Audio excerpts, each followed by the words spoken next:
Hello everyone, this is Akash and welcome back to the channel Akash G Tech. आज हम लोग trigonometry के exercise 8.1 के क्वेश्चन नंबर 2 को एनालिसिस करने वाले हैं। और प्रीवियस लेक्चर में हम लोगों ने क्वेश्चन नंबर 1 और इंट्रोडक्शन पार्ट को बेहतरीन तरीके से एनालिसिस किया था। तो चैनल पर नए हैं तो ज़रूर चैनल को सब्सक्राइब करें, लाइक करें, कमेंट करें और अपने दोस्तों में भी शेयर करें। तो चलिए क्वेश्चन नंबर 2 को देखते हैं। इन NCERT book given that in given figure, ये जो फिगर दिया हुआ है, and find out tan p and cot p। हमें अकॉर्डिंग टू क्वेश्चन हमें क्या फाइंड आउट करना है, tan p minus cot r का वैल्यू फाइंड आउट करना है। तो सबसे पहली बात यहाँ पे देखिए, एंगल p और cot हमें देखना पहले, p और r। तो आपको पता होगा राइट एंगल ट्रायंगल यहाँ क्यू पे बन रहा है, क्योंकि आप दो परपेंडिकुलर लाइंस को देख पा रहे होंगे। तो यहाँ पे 90 डिग्री का तो एंगल बनेगा ही। एंगल r यहाँ पे आ जाएगा, एंगल p यहाँ पे आ जाएगा। तो अब देखिए, आपको यहाँ पे ध्यान ये रखना है कि cot p minus cot r निकालना है। तो tan p का वैल्यू सबसे पहली बात क्या होता अगर ये tan p का वैल्यू क्या होता है सबसे पहली बात, अगर यहाँ पे एंगल कोई और भी होता तो उसको हम क्या लिखते हैं, परपेंडिकुलर बाय बेस।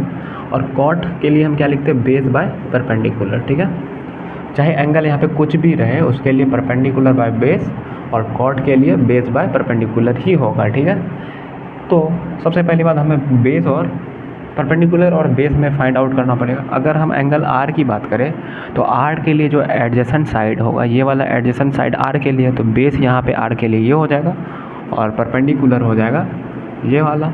और हाइपोटेनस तो यही रहेगा, किसी के लिए भी हाइपोटेनस यही रहेगा 13 सेंटीमीटर। लेकिन मेन पॉइंट यहाँ पे है क्या, परपेंडिकुलर और बेस को फाइंड आउट करना। ठीक है, क्योंकि tan और cot के फॉर्म में है हमारा वैल्यूज़, और उसी को माइनस करके हमें फाइंड आउट करना है। ठीक है, तो हम क्या करते हैं यहाँ पे, पहले अगर हम cot r की बात करें, तो इसका वैल्यू क्या हो जाएगा cot r के लिए, परपेंडिकुलर p बाय बेस, और परपेंडिकुलर का वैल्यू है 12 सेंटीमीटर, बट बेस का वैल्यू हमें पता नहीं है। तो हमें पहले बेस की वैल्यू पता करनी है।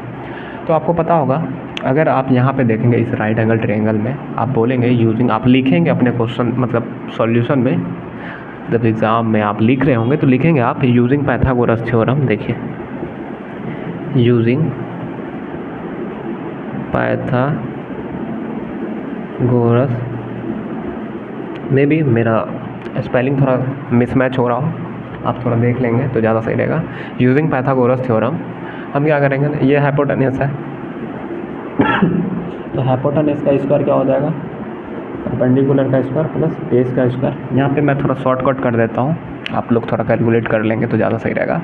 तो हाइपोटेनस का स्क्वायर हम जो करेंगे, मतलब 13 का जब स्क्वायर करेंगे तो 169 आएगा, और परपेंडिकुलर कितना है मेरा 12 है, तो 12 का स्क्वायर करेंगे तो 144 आएगा। आपको पता, आपको एटलीस्ट 1 से लेकर 20 तक का स्क्वायर पता होने चाहिए।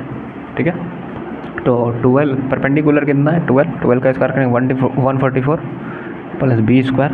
तो यहाँ से बी स्क्वायर हम निकालेंगे तो कितना आ जाएगा, 169 में माइनस करेंगे 144 माइनस 144। ये माइनस कैसे हुआ, बी स्क्वायर को हम इधर रख लिए तो 169 में 144 इधर आके माइनस हो जाएगा। ठीक है,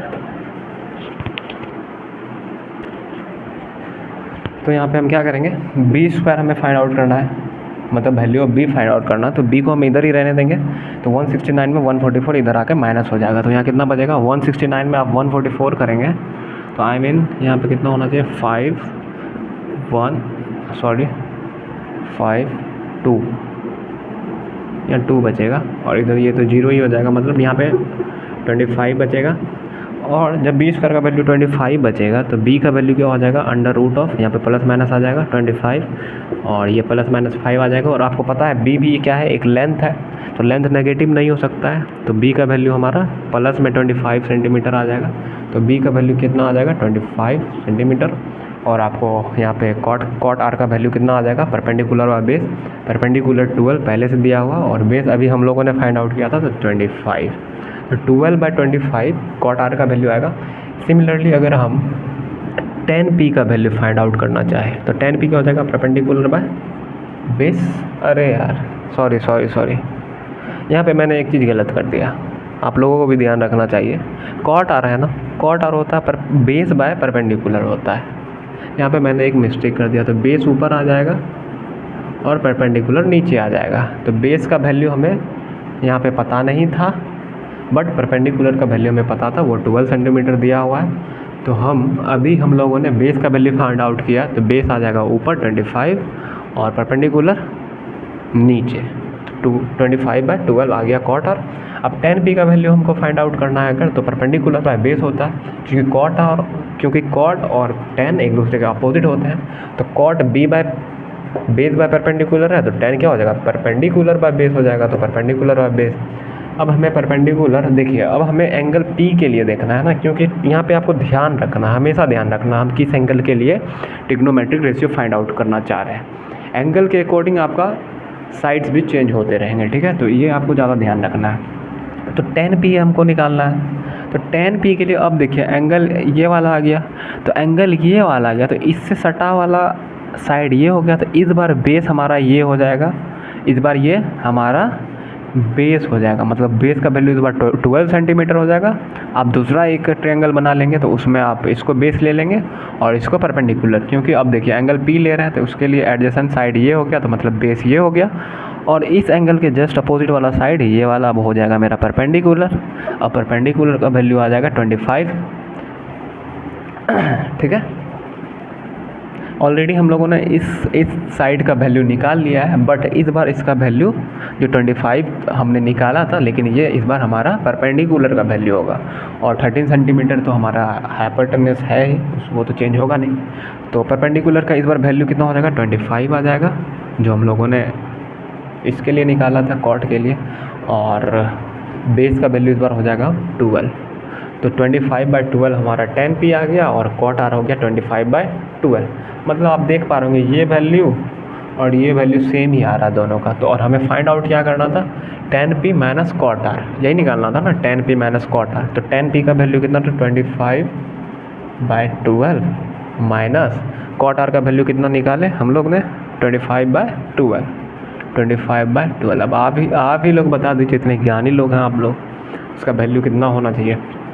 तो इसका वैल्यू नो डाउट 0 होना चाहिए, क्योंकि दोनों टर्म तो सेम है, 25/12 माइनस 25/12 दोनों को सेम चीज़ है, एक प्लस में एक नेगेटिव में, तो दोनों को ऐड करेंगे 0 ही होगा। आपके पास प्लस है, फिर आपने मतलब आपके पास मान लेते हैं 25 रुपीज़ है, फिर आपने किसी को दे दिया 25 रुपीज़, तो आपके पास बचा क्या, 0 ही ना।